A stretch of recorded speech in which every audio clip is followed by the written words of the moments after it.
The production of this video was made possible by donors to the Orchestration Online Patreon initiative. Please consider adding your support to the creation of free educational internet resources by visiting our Patreon page linked below.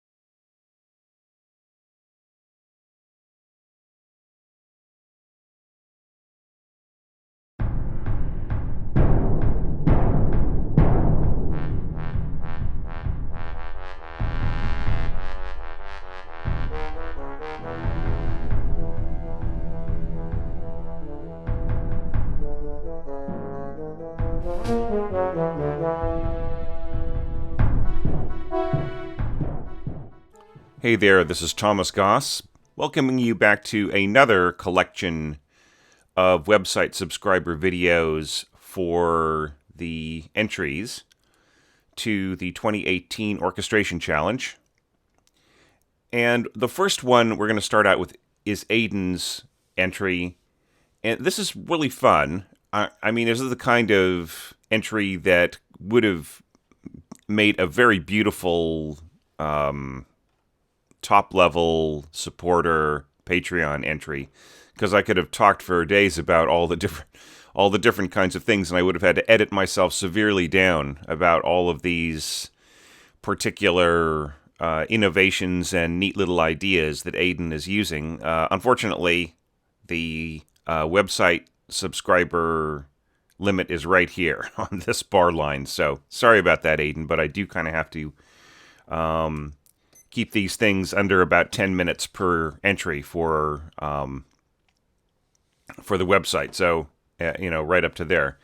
But it's a really cool score, and there are a lot of things to talk about. First of all, let's go over here to where the beginning is. Now, notice that the strings of this harp have been all tuned flat. So that's what it means. Like when the little box or the little short line is above the long horizontal line.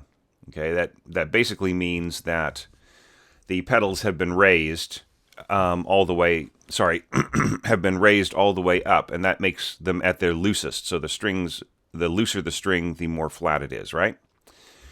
Okay, but that's not all.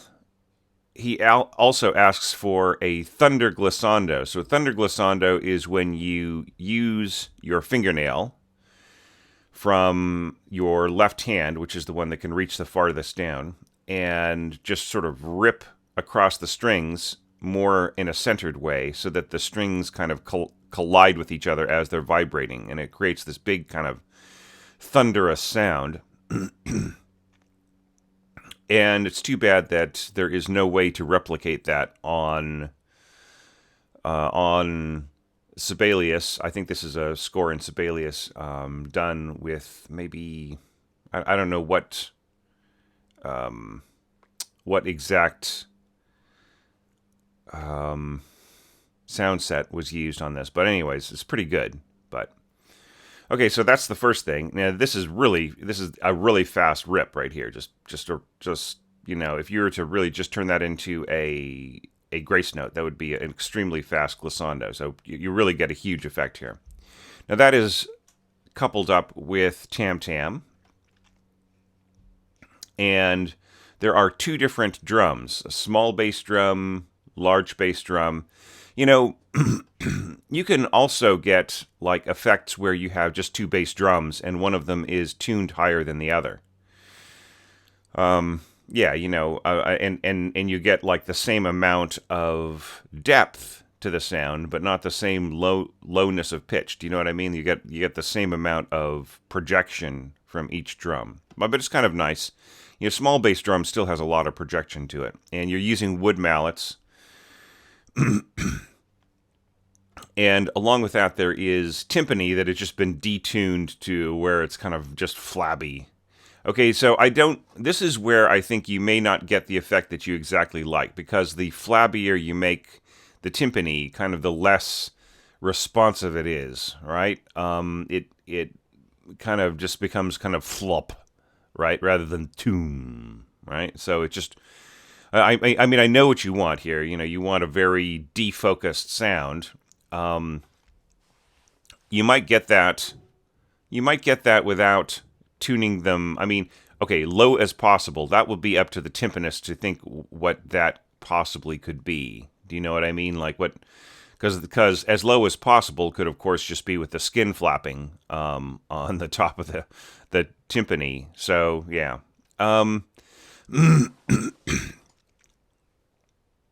And I'm trying to think of. I'm looking for other special effects up to this line.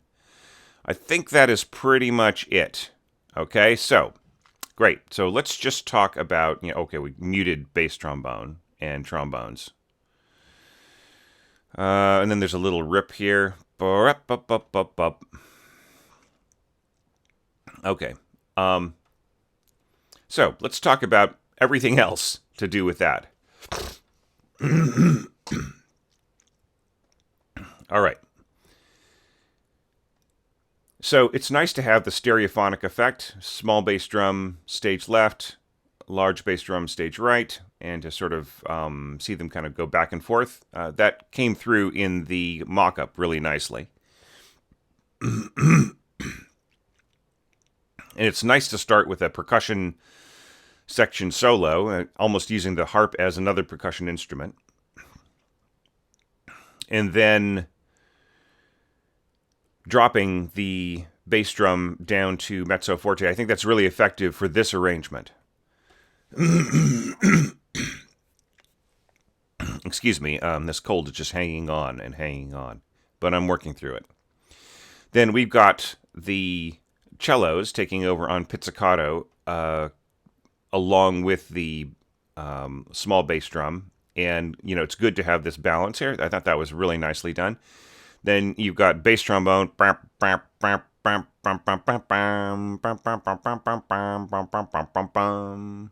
Okay. So that all works really well with the, and then bringing up the volume of these two elements, right? Fortissimo in the lower strings, pizzicato, and then the double basses, the double bass drums, the two bass drums. Now, look, that is really beautifully balanced. This is all just very delicately done, and I thought that was really excellent, right? And it's really fun to have muted bass trombone, which is kind of cranky. You know what I mean?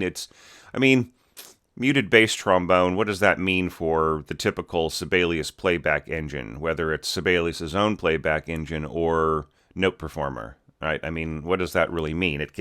It's a sort of a grunty effect, right? A very complaining kind of sound. An actual bass trombone will have a low, very focused, very snarly effect, right?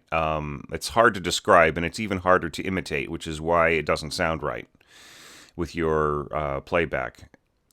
Now, this is neat. The bassoon, trombones, and bass trombone. Now, this is a little questionable, though. Mezzo forte, two mezzo forte trombones, one bassoon,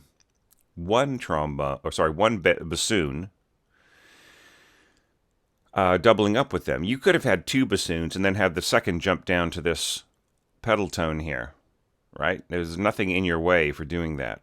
Somebody was telling me the other day, hey, you told somebody that they should have trombone and bassoon together, and Gordon Jacobs says that kind of makes the trombone sound dull, or something like that. I'll have to look up the question. So that's Gordon Jacobs' opinion. Trombones and bassoons working together in an exposed way happens all the time throughout the literature. Okay, it just depends on the players. Maybe the British orchestra players at that time had a certain aesthetic, which would mean that if both players were following that aesthetic, both kinds of players, trombonists and bassoonists, then you would get a sort of a duller sound. But I've actually found it to be very menacing and dark. So, I don't agree.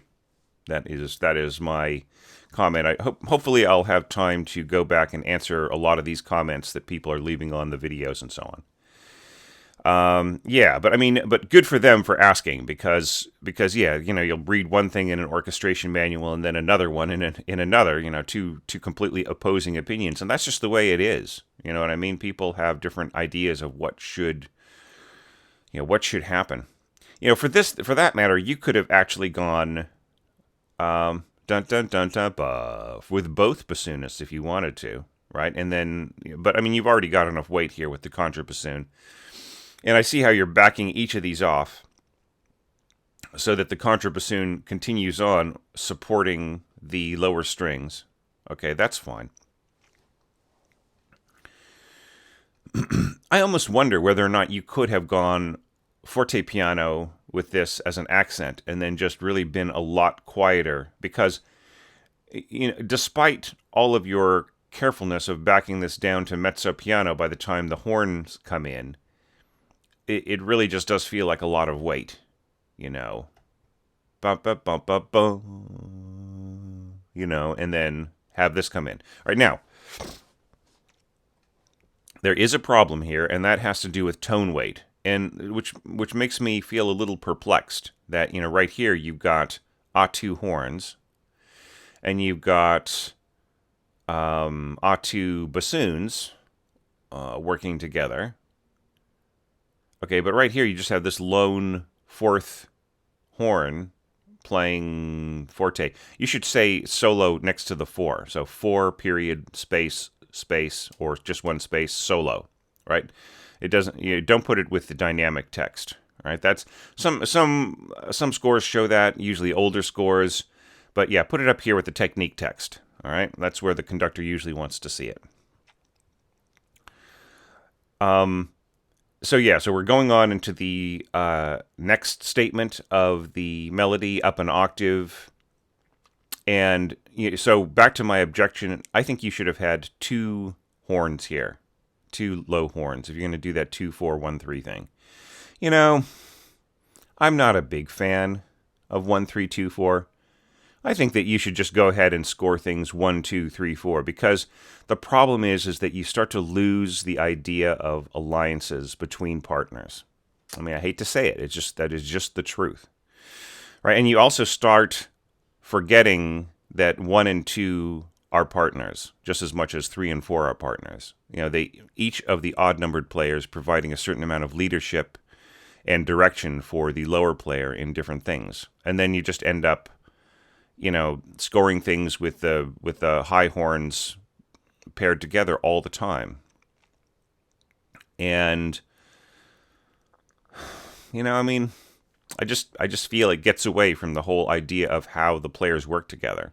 And sure, you'll end up with something that sounds all right, but I mean, there is a reason why 1 and 2 and 3 and 4 are usually paired together, in musical function as well as in the score. All right, so, and I'm not picking on you personally, Aiden. It's just that I'm seeing it a lot in different scores. Okay, so anyway, I'll stop babbling now about it. So if you want to match the sound of what happened before, this is going to just feel like a big drop-off, especially with the interference of what's behind it. That's why I was saying go to forte piano, and then this will be in the background. And then your horns, right? I would say 2 horns here, not just 1. I would say have your 2 low horns come in here really strong. Lots of, marcato and accents and everything else, and that will just barely get up to the weight that this bass trombone had before, right? In a very forced way. And there's no need to throw a diminuendo in here. It's just that sort of defeats a lot of the purpose of this prominent melody. Neat to bring in the bassoons. That has just a beautiful color. Could you reach down and grab that low D sharp and come back to, come back to G sharp and then A sharp and so on?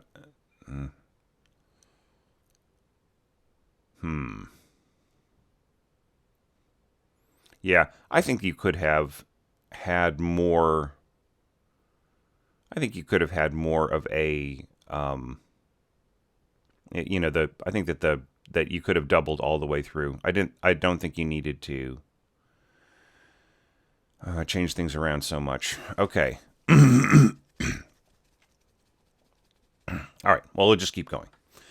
Yeah, and then having all the horns. This is all right. This is nice right in here. Bum bum bum bum bum bum bum. Do do do do do do. So yeah, so right up to here, it's pretty well scored. If just a few things in terms of balance right in here, and and focus, right? This is not going to have as focused an effect, and especially especially if you're going for more and more. If it's going to unfold anyways as A2, it should be A2 from here, I would say. So 2 and 4 solely, right?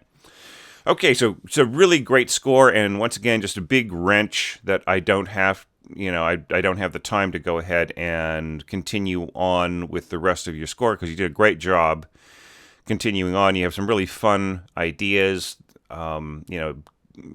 Some players might complain about it, especially more traditional ones. Others might think that it was a really fun idea. You just never know. Sometimes timpanists can be very particular about how they tune their instruments, and just they can come from a very traditional school, and others can just say, "Hey, bring it on! I don't care, whatever. You want me to play a bass line with my timpani? I'll make it work." So, just depends on who you get. All right, great work. So now let's move on to the next entrant for this particular group of scores.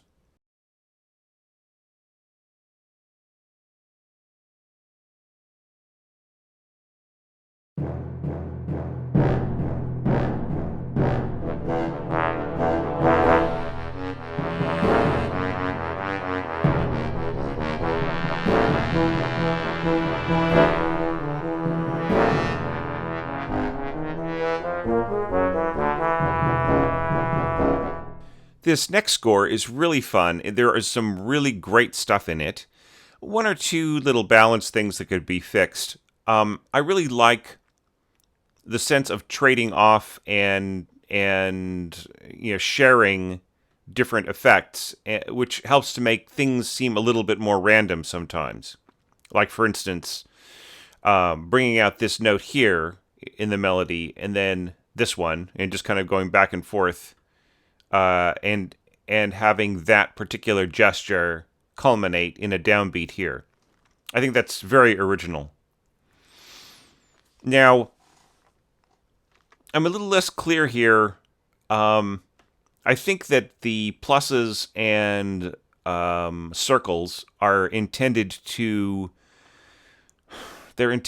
represent whether or not the note is muffled directly after being played, or just being allowed to hang, to be longer. I think that can simply be expressed by a staccato followed by a rest, as opposed to a full quarter note. Now, I've also seen this symbol used when the composer intends that the player's hand should be on the skin of the drum along with the stroke. Now, if that is the case, then this music is simply going too fast, and is involving too many separate tones in a row for that to be possible, for the player to get their hand onto to get the opposing hand onto the membrane of the timpani. All right.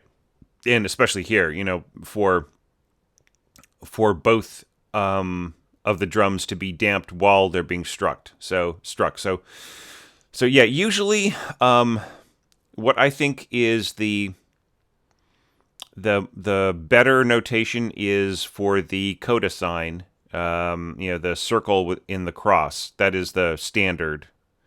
Or you could just say secco, right? With eighth notes, and then just have a full quarter note for when you want a longer sound, right? And it'll just be obvious to the player. All right, but yeah, I think that the crosses and circles, if you are working with players that see that as a normal kind of symbol, then go for it. Go ahead and use it. But if not, then explain it. Explain what your notation means if it's a special effect. Or just go to other strategies as I've outlined. Okay, I mean, it's neat for you to fine tune the articulation, but anyhow. So let's talk about the effectiveness of the scoring passage by passage. right? So we've got this. We've got our. Hang on, I'm just looking for a clue here. A cue. Yeah. Okay, so this is transposing score. Okay, great. Just making absolutely sure. Yeah, because right. Okay. Yeah, this is neat. Divisi with double stops below and then a single note above. It's probably unnecessary, but still, that's kind of fun to get a big sound out of it.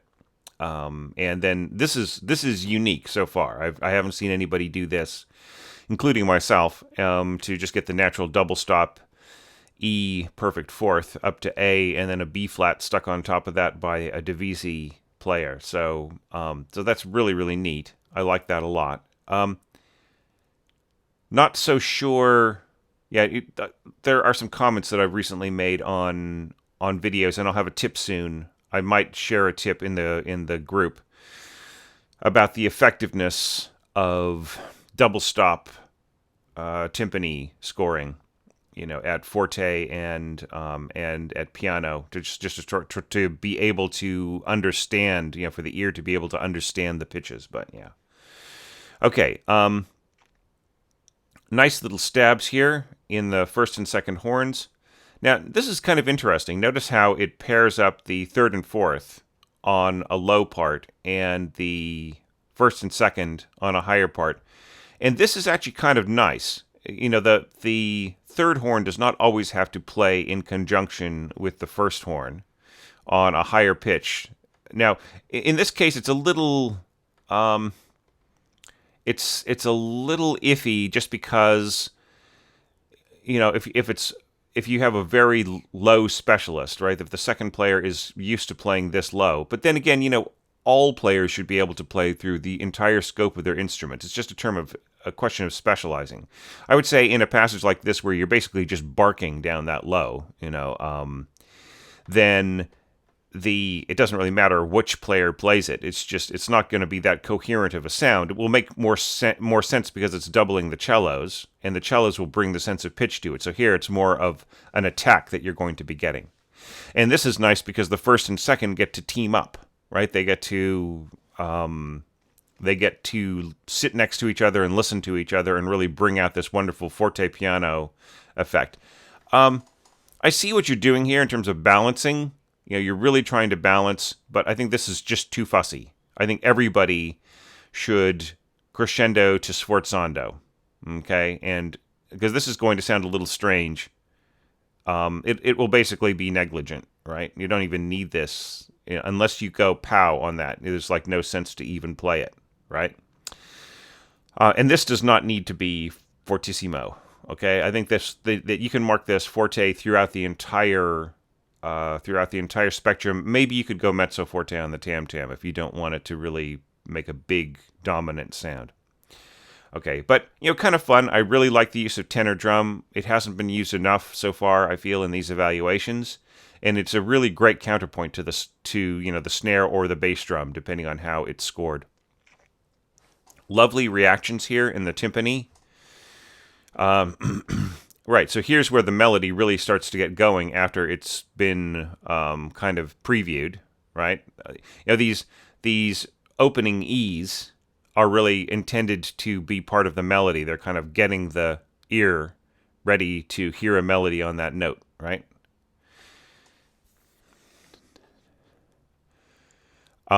So yeah, so bass trombone doubled with bass clarinet. That has a beautiful hollow kind of sound. It keeps the bass trombone from getting too raspy, so it's a good way to moderate that sound. Okay, and here you can mark forte solo with both instruments, and they will balance pretty well. The bass clarinet can push. They can't, of course, cannot outplay the bass trombone, but the players will hear each other here, and they will probably have a tendency to balance. Yeah, and you know, good reactions in bassoons and trombones. I think that works out really nicely. I just wanted to mention one thing, and that is this A and B flat thing here. I think that this should be A2, not just a single bassoon, right? I think you're thinking right here, well, this is A and B flat, and that's one pair of bassoons. And then I've got some similar pitches going on here with the horns and blah de blah. Okay, well, it's really better to put in more bassoons down there, right? Just to really make the tone secure. Yeah, the contrabassoon can actually be pretty loud, right, in its choice register. Okay, so yeah. Okay, so very, very nice. Then you're throwing in the tuba. This is going to, like, tuba and bass trombone. You get to the point where you don't really even need the bass clarinet anymore because it really won't be heard once you add this, right? There is a beautiful way of combining bass clarinet, tuba, and contrabassoon, but I think that, like, when you do bass trombone and tuba, that's such a thick, complex sound that it sort of takes away the bass clarinet's sense of uniqueness or sense of contribution. Of course, you do have cello in here, and that moderates things a little bit, and I think that that's kind of cool, too. Let's take a look at the next page. All right, so we're getting back into the sense of interplay in terms of trading off that E. This time it's just between the first and second trombone, and, first and second bassoon, and, bass clarinet, and, the upper timpani in terms of, like, the precursor to the melody. Tuba, this tuba hit, the A2 top pair of horns kind of going back and forth. And, once again, bum, bum, bum. Okay.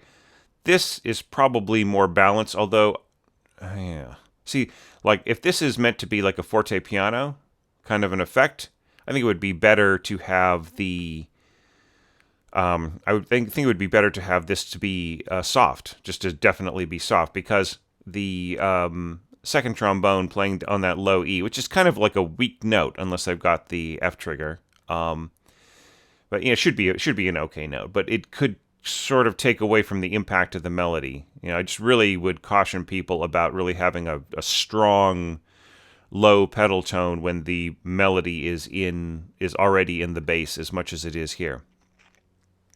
I really love this, though. This forte piano tremolo to a accented staccato. That's nice. Good team up there with the trumpets. Okay. This is not going to balance too well, but, you could do forte pianissimo if you wanted to, and you'd get a balanced sound there, but it's still pretty cool. Or the conductor can balance it in rehearsal. So, yeah, so you got a nice tuba solo here with the bass clarinet, so tuba plus bass clarinet. You're not going to hear too much bass clarinet there, but a little bit. The tuba just has such a penetrating sound. Then you bring the bass trombone back in. And then this has its own unique quality. Very, very thick, heavy, forceful sound. It's, the combination of that beautiful, clear, open, conical sound of the tuba with the kind of flatter, cylindrical sound of the... Not flat is the wrong way to, more nasal sound of the tubular instrument, the cylindrical instrument. Yeah, then you've got A2 trombones and bassoons answering. Okay, and with tenor drum punctuating. That's really nice. And you got your stabs. I think that you should probably add third horn right here, just for more weight, right? Yeah. From that standpoint. Yep. This might have been spread out a little bit, as in possibly having this play as an octave so that the upper horn could catch these points, and the A2 bassoons could actually accent those as well so that they don't get swallowed up. Yeah. Or leave that out and make this staccato so that it matches the pizzicato here, right? There are a bunch of little concerns. I mean, it's good that you have left a piece that has like way more comments than I would normally, be able to say in the course of 10 plus minutes, right? So good work on that. Contrabassoon and bass trombone and octaves. That's always really a cool sound. Then with the bassoons above, bum bum bum bum bum bum. Yeah, nice. Yeah, so I think you did your work well here. I think that there are a lot of little tweaks that you might need to do before you could put this on the stands, but it's still pretty cool, and I really enjoyed looking at it. So great work. All right, on to the next score.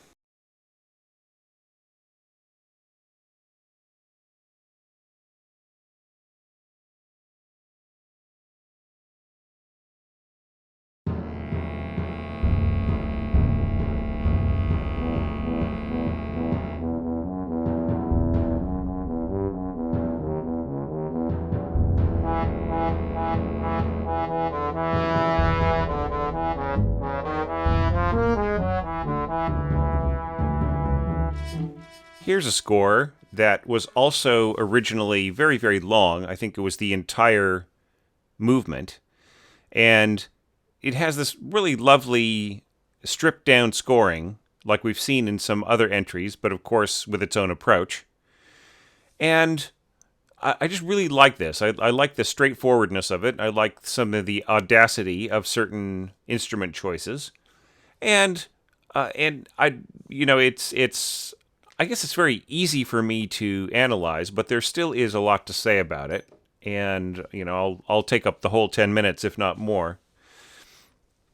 But it would have been really great for this to be in one of my full movement evaluations over on Patreon, as like maybe dotted brev or so on. So this was very cool the way that this started. And this is a bit different from pretty much any other entry that I've gotten. Starting off with these low D octaves, as this is a transposing score, as you can see right here. It's the kind of thing that would possibly have thrown me for a loop because there are really no other transposing instruments on the first page, except for bass clarinet and B flat. And this I could read this as being sort of in C but up an octave. But anyways, but yeah, so that is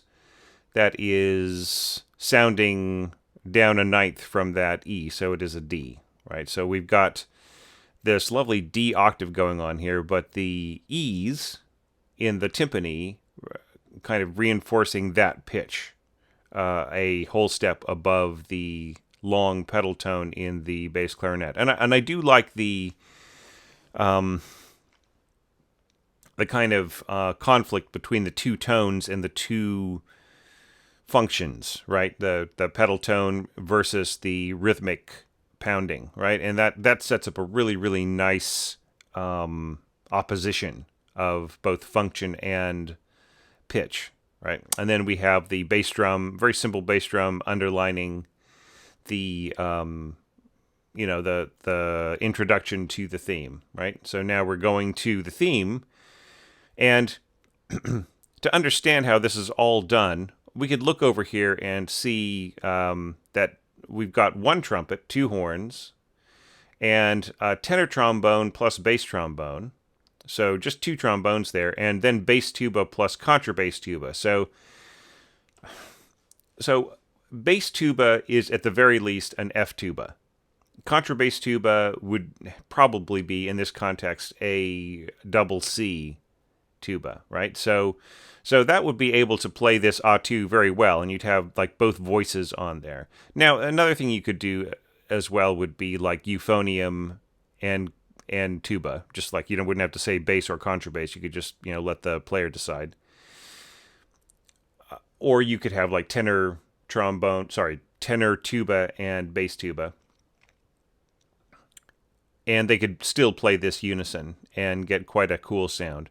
I think it's neat to have two tubas on playing unison, and it is a massive sound.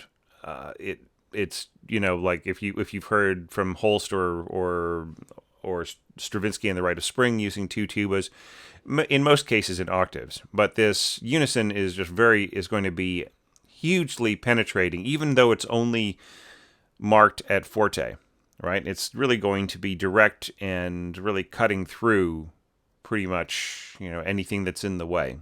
It's going to come through just fine. And the simplicity of the scoring is does the tubas some good there. In allowing them to really kind of stand out without too much distraction, right? It's not a question of interference. Nothing is going to interfere with the tubas, but their sound can be confused. Like when you have more and more tubas, if there's too much clutter around them, then they can start to get kind of a confused sound when they're trying to be precise about something. So yeah, and then you have a very long note here. I would say this is almost,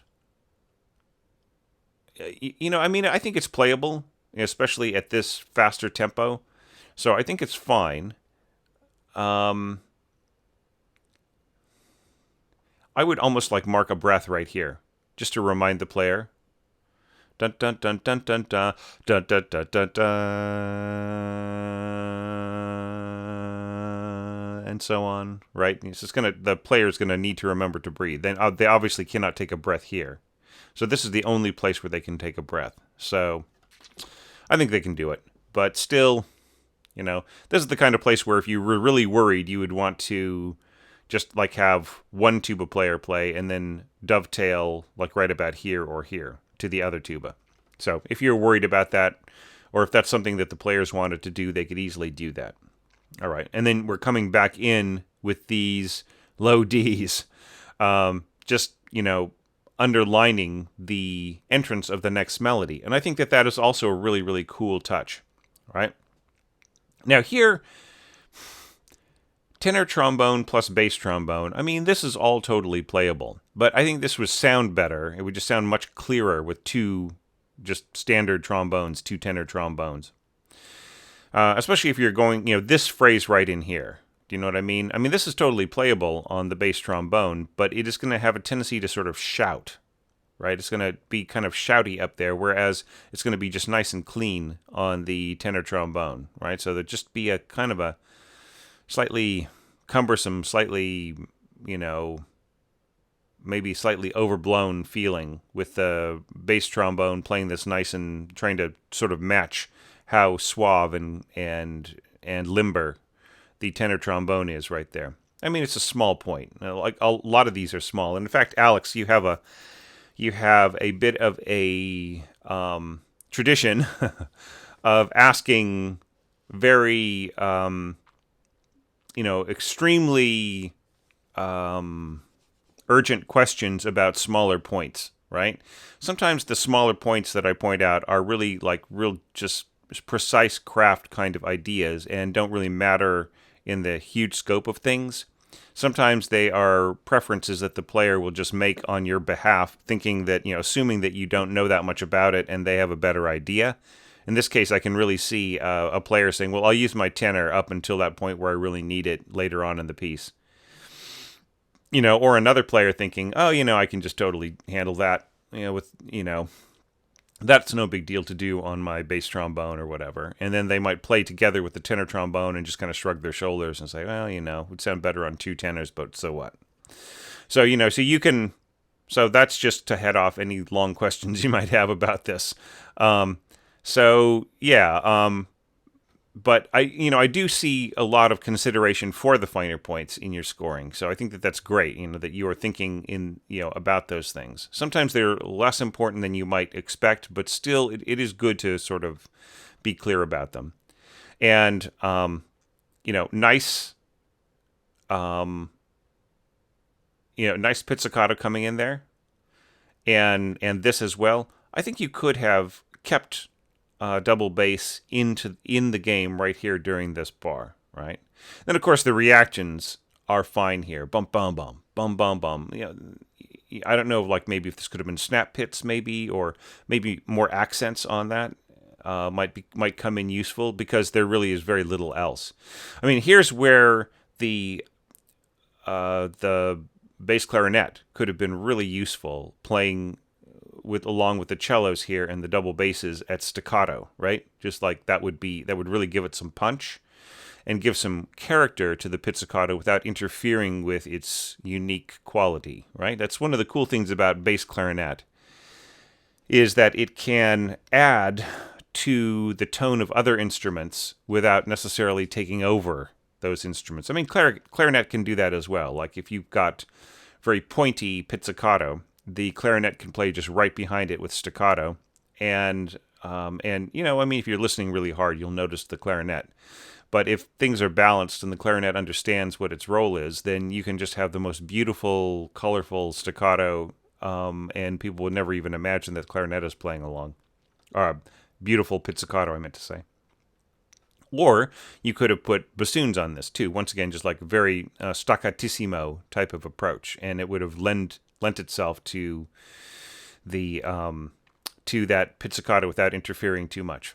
But anyways, look, really great entry. Glad that you were in this challenge, and would really love to see your score in the next one. It would be really, really cool to see, to see, like, I'm already planning the next challenge, and I'm actually doing graphics layouts, and I've scored out the piano sample, and I'm probably going to be orchestrating my own example soon.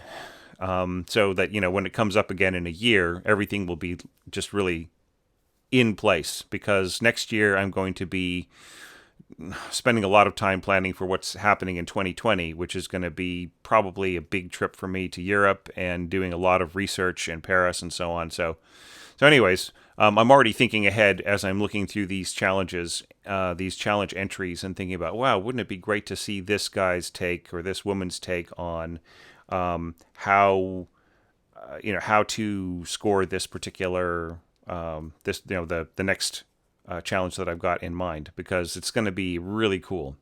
All right, so that is all for this score, and now on to the next one.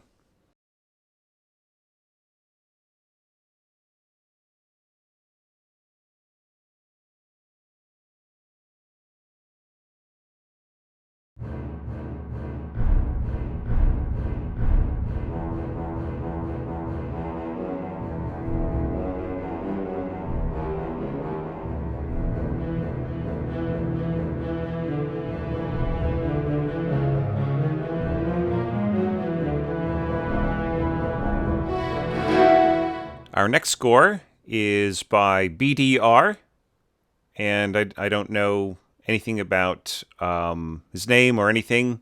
He's another orchestrator of mystery, and I'm glad to have his entry because it has more unique features. I'm just finding that people are not doing everything the obvious way, or maybe what I consider to be the obvious way, almost nobody has done. Everybody has come up with different approaches, and I think that's great, especially for a piece for which most people were telling me that they felt that that they could totally, they had an immediate idea of how to orchestrate things and so on. Just as a little caution to people, they do not need to supply the piano version. Once they have orchestrated, they can get rid of the little piano reference at the bottom of the score, and then I can make the score a little bit bigger. And as you'll notice in this case, I've kind of cut it off right here at the bottom. So don't be alarmed by this, kind of trailing lines leading to nowhere. So let's get down to this actually very straightforward, very stripped down orchestration, which I think is also pretty cool. If you know you're not going to be using very many instruments, then you can just get rid of the ones that you're not going to use in these challenges, right? So like if you're really not going to use the flutes or something like that, or oboes, then just leave them out, all right? You don't have to start off with a template that is bigger than you're going to use. Now, and I'm not saying that that's what BDR did, but I'm just saying in general. So we're starting off with bass drum, adding just the extra emphasis at the beginning, which I think is kind of cool. So it's like it doesn't really have to have any kind of tone cluster or anything. It's just is pounding away and emphasizing those notes. So it's really kind of more like a chamber orchestra version, rather than like a big full sweeping orchestra interpretation. And this, au talon, so the, with basically en froche, all just digging in with the frog. And, that's nicely balanced the way that is. I would say we're lacking the pitch of D up against, well, okay, yeah, no, that's all right. It's all good. So pizzicato is the bottom note there. Yep, that's pretty nicely done. And I like this back and forth right here. So, tuba solo, always kind of fun. And this is going to be done pretty well. You do not actually need staccato tenuto there. I know a lot of brass players do not like tenuto staccato. I remember one brass player seeing a row of tenuto staccatos that I had scored and saying, well, you just want me to play like regular notes then? Yeah, I know it's not the same as a regular note. But look, if you're just going to mark a row of single eighth notes with rests in between them, all you need to do really in that case is just have the tenuto mark, okay? Because you'll get the separation anyway, okay? All right. So nicely, this is just as perfectly placed for a tuba solo. And in this case, you will actually get a little bit of sound out of this harp part, okay? It's not going to be very loud. And if you moved it up an octave, you would be more audible. And if you actually had two harpists playing in unison, it would also be more audible. Okay, but it's so lightly scored here that, yes, you will be able to hear the harp. And people might be thinking, well, you've been telling us not to use harp over and over again. Well, that's not exactly so. I've been telling people not to score harp when there is a ton of stuff in the way, when there is a lot of percussion happening, a lot of heavy brass, maybe even really strong woodwinds and strings. But in this case, it's very stripped down. There's hardly anything going on. Okay, so this will be sort of audible. Not very much, but sort of. I like the way that the bass drum backed off to mezzo forte, but when it hits, that'll be the end of that note right there, right? Unless it's up an octave, or even 2 octaves. Okay, so tuba continues. Yeah, bum, bum, bum, bum, bum. I like that. And then the little reaction then once again by contrabassoon. Now, you're probably noticing in your mock-up that the pitches right here seem to be rather kind of grunty rather than really defining very recognizable pitches. And that's actually a pretty close approximation to how this is going to sound. This is going to feel more percussive than it is going to feel like exactly like right on pitch with a lot of this. And that would be a good argument for moving the harp up an octave. All right, that would just help. Okay, now we're moving it up an octave to beep, beep, beep, beep. Okay, so it starts off with the bass clarinet, staccato, doubled by violas and cellos divisi. That is a kind of a cool idea. I'm wondering if you really even need the cellos there. If you have a good viola section, then that's probably enough to double the bass clarinet there, right? So, yeah, I don't think you need to overdo it there, but still pretty cool. And then continuing on, bringing in more cello at this point, and double basses, turning it more into an octave kind of a thing. And with the same kind of reaction from double bass, harps, and lower strings, throwing in some timpani there. This is nice, bum bum. Then double bass, boom. Oh, sorry, bass drum, boom, and then back to timpani, boom.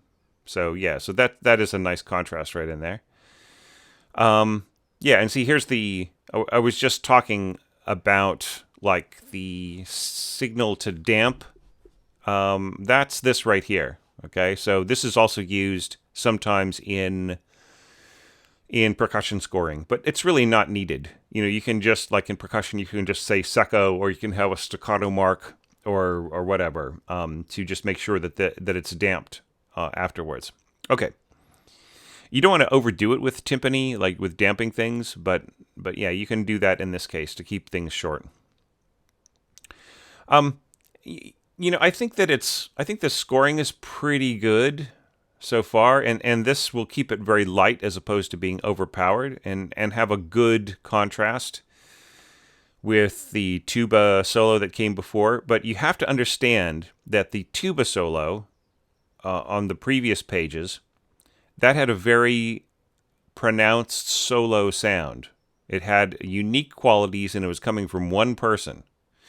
Now, the continuing melodic statement is bass clarinets plus violas and cellos. So if it had been just bass clarinet, then that would have been another unique voice, right? But right here, it is so doubled and so blended with the strings, the bassoons coming in and doing their part, and the strings and so on, that I sort of feel that it's that like the sense of soloing has really kind of gone away. The sense of individual voices has departed. So if that's what you wanted, then that's fine. Maybe it would have been cool just to hear bass clarinet solo. I just really love bass clarinet there, or the bassoons and bass clarinet kind of working together in octaves. Now, here, just a thought, and that is, when you got to here, you could have just had unison cellos playing the bottom of the octave, and the violas just playing their note, because they will have enough of a voice, together, working in this way, with the cellos providing enough support to fill in above, without this having to be cello octaves and then the viola added to it. When you do that, you kind of take away the viola's chance to have that nice kind of upper voice quality, like as you continue to do here.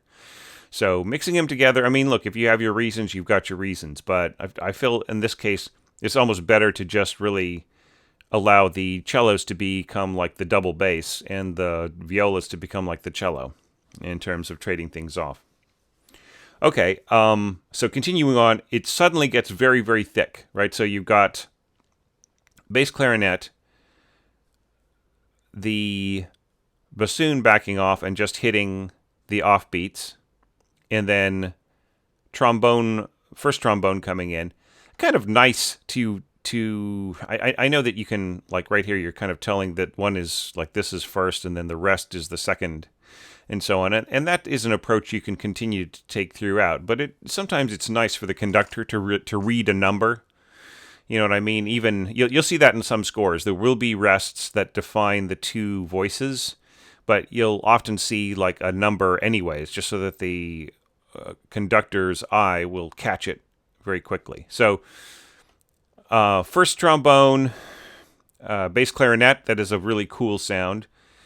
Mixed together with violas and cellos, it's all fine, except it's just going to be really thick on that top voice.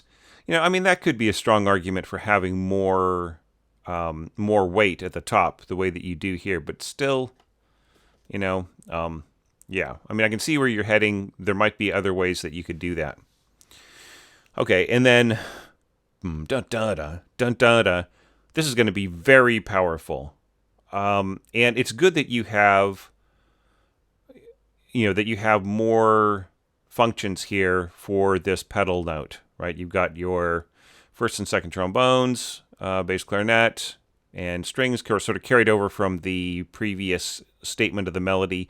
You might still even need, at that, just a little bit more weight in order to make it through the reactions that you've got here from the other brass players. Like you could add another trombone there, maybe getting playing this as an octave, getting that bottom E. So yeah, and this really should be marked. I think that this should be played by bass trombone rather than just third trombone. I just think that that's a much more secure way of playing that. Yes, a regular trombone with a F trigger could do that, but in a sense, the that's known as a tenor bass trombone, sort of tenor slash bass. So the tenor bass trombone, the trombone with an F trigger, basically the bass trombones of today are kind of just like that tenor bass trombone, except that they're just built bigger so that it's easier to state those lower notes and without running into trouble and so on. And then some of them, of course, have the E slide as well. So just I would say make that into a bass trombone part right there, and then you've got your low horns. And see, this is a nice way to do it. See, people have been doubling up 2 and 4 together and 1 and 3. And here, look, this doesn't hurt anything to do it this way, right? I mean, I can read that better than I can read or I can understand this at a glance immediately, far better than the other way, which is to look over and say, oh, right, this is 2 and 4, 1 and 3. So this just immediately expresses to me what is needed to be known, right? And then, of course, you've got like an octave lower the bassoons, and even an octave lower than that, the double bassoon, the contrabassoon, and then just enough double bass there to give it a string tone, right? So, yeah. So this is a nice arrangement. I really enjoyed looking at it, and I thought it was pretty good. And BDR, you could easily put your name on this and feel proud about it, right? It wouldn't take a whole lot for you to adjust this and get it ready to go to the stands in an orchestral reading. Okay, nice work. Okay, on to our next score in this compilation video.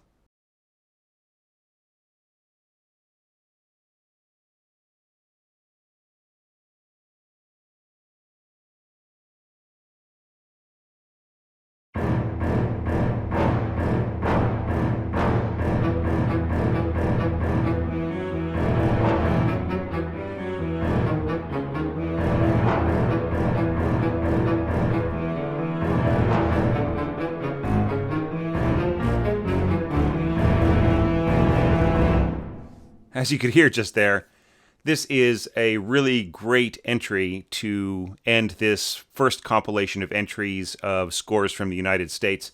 Now, just one comment about that, and I've kind of changed my plan of making these completely private. I think that it's really great to get comments and feedback and, a little bit of public engagement. So I'm going to allow these United States entries to be publicly accessible for 2 weeks, and then I will put them back to being unlisted, but they'll still be available archived on the Orchestration Online website. So if community members want to go watch these again or watch them for the first time, they can just go over there and check that out, and it'll still be on my New Zealand website as, sort of as lessons between me and you. So it's not necessarily like distributing this content blatantly in the United States. All right. So anyways, that's why you're seeing this first collection and the next 2 collections of videos of entries for the orchestration challenge that I've received from United States residents. All right. So anyway, back to this score. I really enjoyed the stompiness of it, but I have to point something out. Now, this score has been edited a little bit in terms of like getting rid of a couple of extraneous staves and getting rid of the piano. There's the original piano score that was embedded into this, and sort of to kind of point this out, the mix, I checked the mix. I think I deleted the track. So anyways, but you still had the mix up. It wasn't, for the piano line, it was not muted. right? So that was actually coming through on the a little bit on those that mock-up track that we just heard of your score there, Brian. So apologies. Maybe I should have made it clearer. Like, look, mute your piano track. We don't want to hear piano at all if we can possibly avoid it. And that has come through in a couple of tracks that people have shared on their own. But let's not get into that too much. It still is pretty effective the way that mock-up ended up sounding. Now, as I've mentioned before, harp is not going to be able to compete. You could have 2 or 3 harps on this, and it still would not really cut through these really gruff low strings and low winds. As soon as you have that, and then throw in some percussion here and there, the harps pretty much effectively disappear. So, yeah, but, you might have heard me say that already about other people's entries, so apologies if I'm getting repetitive. Okay, so let's just ignore those harps. Let's just pretend they are not there, okay? And just look at everything else. So that's really effective. That is a really great way of using non-percussive or non-percussion, non-brass arrangement of that opening idea, right? So I really love this staccato, down bows, and just really fiercely pushing away, right? So finally we get a little bit of percussion and brass, and just these little stabs right in here.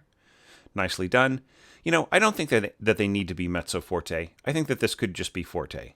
And I think that you'll get what you need. I don't think it will be too overwhelming, because these little stabs here are just incidental. They come and go, right? They're just, boom. So I think that they'll cut through better if the player can just commit to playing loud. Okay, but nicely scored there with the bass trombone and tuba in octaves with the first and second trombone, and and the timpani playing an A, and the bass drum playing just a standard pitch, right? Just whatever, a standard hit. So, like, if people are new to orchestration, just to point out, even though Brian has scored the percussion on the lowest space of this staff, that doesn't mean that it has an assigned pitch, right? It just it's an unpitched orchestral instrument. So yeah, it's just meant to be a percussive hit. And when you have a percussion staff like this, then you can use different spaces and sometimes even lines to mean different instruments, right? And sometimes percussionists really like that, to sort of see everything on a staff. Put the snare up here, put the tam on the second space, and so on. And if one player is covering all those instruments, sometimes they like to read that. I think that's also pretty common in some theatrical scores. Just to have everything on the same staff, and it just makes it easier for everybody in that context. Okay. Now, I was a little confused about this. A2 cue only. So, who's cueing what? Is this like I still don't understand what, this would be a very long cue to, like, let somebody know what to do next. Like, if you were going to cue the first and second horns to do something right here, then all you would need is, just maybe this much. And if you're going to cue the fourth horn, then all you would need would be just like maybe 2 or 3 bars or 2.5 bars, so that the fourth player, but the fourth player does not need to cue, and it does not need to cue at all, because that's only, the 12th bar into this piece, right? So they don't need, so I'm not sure why you put in cue, right? But maybe, you could say that, well, these instruments could substitute, they could add to the violas and bass clarinet, but the thing about that is that the horns will take over, and they will just be they'll be the be all and end all. Okay? So my critique of the way that this was stated, despite the fact that it has huge impact, All right, I mean, I love the way that you have, the way that it just really is direct and fierce and effective. Okay, that's really great. The thing that I kind of am hesitant about is the fact that in the piece, the melody moves up an octave, right? But in your arrangement of it, it stays in the same octave. So there really isn't any development. There isn't any, moving up. There's like when the melody jumps up an octave, it increases the sense of expectancy, right? And I feel that that's something that you could have explored in your own scoring. Whether it was just to like jump this to maybe to standard clarinet and second violins or something, or just a completely different choice, completely like maybe trumpet or something like that. It would have been kind of cool to see, when with these website entries to the challenge, it's such a limited amount of bars. It's like only 21 bars, right? So it's really good to see how much variety you can get into it, right? Okay, now let's talk about the actual realization of the melody. Okay, staccato, bass clarinet, and violas. Now, you do not have to say solely with bass clarinet and solely with violas. You can just say solo, right? This would be solo with violas, not solely, unless you have two bass clarinets. So solo with violas, solely with bass clarinet. Now, you don't even need to say that at all. All you have to do is just say solo, soli, right? And that will let the conductor know that these two parts are meant to be played to be doubled in the sense of like being able to really clearly hear both parts rather than being like just a blended featured line, right? So that's what you're telling the conductor with that, right? But you don't, I mean, I'm seeing that more and more. People like saying, hey, this is with that, and that's with this, and so on. And I think that I mean, sure, that can be useful in a way, but I haven't really ever there's so much writing that doesn't do that, which says exactly the same thing, and people know what to do, that I kind of question too much usefulness there. I'm sure people in the comments will say, well, I find it very useful, and I've been a section player for 25 years, and who do you think you are? And if that's so, I apologize. But yeah, I'm not finding that to be, I mean, there are some situations where like you're telling the players, what to do a little bit, adding a little bit of perspective, and that can be useful from time to time. But I think in this case, you don't need to do that, right? It's like every time you do a solo or every time you do a featured line, you were to pop out with this, I think the players would just start to turn it off. All right. So it's here, I would say, you don't need to do that here. So don't do it. Don't do it unless there's no way to express it without really having to write it out. Here, all you have to do is just say solo and soli. Sorry if I went on and on about that. But yeah. So it's really nicely placed where you've got it. This would be like right around the throat tones of the bass clarinet, which have a slightly more, it's not quite as rich as other areas of the bass clarinet, and then that actually is a good mixture with the lower string, the C string of the viola. It actually makes a deceptive mixture. There will be a tendency for the bass clarinet to want to blend right here with these throat tones, right?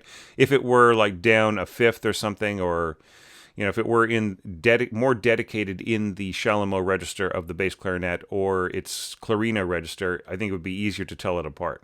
Right? If this were, way down there, if this were like in an octave lower and it was being doubled by cello, then I think that, there would be less of a tendency to just blend. But where it is, it'll be harder to keep the bass clarinet might need to push a little bit more. And yeah, so it continuing on, and there isn't much of a difference in the accompaniment either. This is kind of nice, this low horn note, and I really love this, like forte piano, right? So that is a great way of interpreting that. It's perfectly fine. Okay. And then the reaction here at the end, bump, bum, bum, bump, bum, bum, bump. Yeah, that's fine. Now here, divisi unison. All I have to do is say unison, divisi, unison, and then just say SIM period. And then you don't need to do that for the rest of the piece. Simile, right?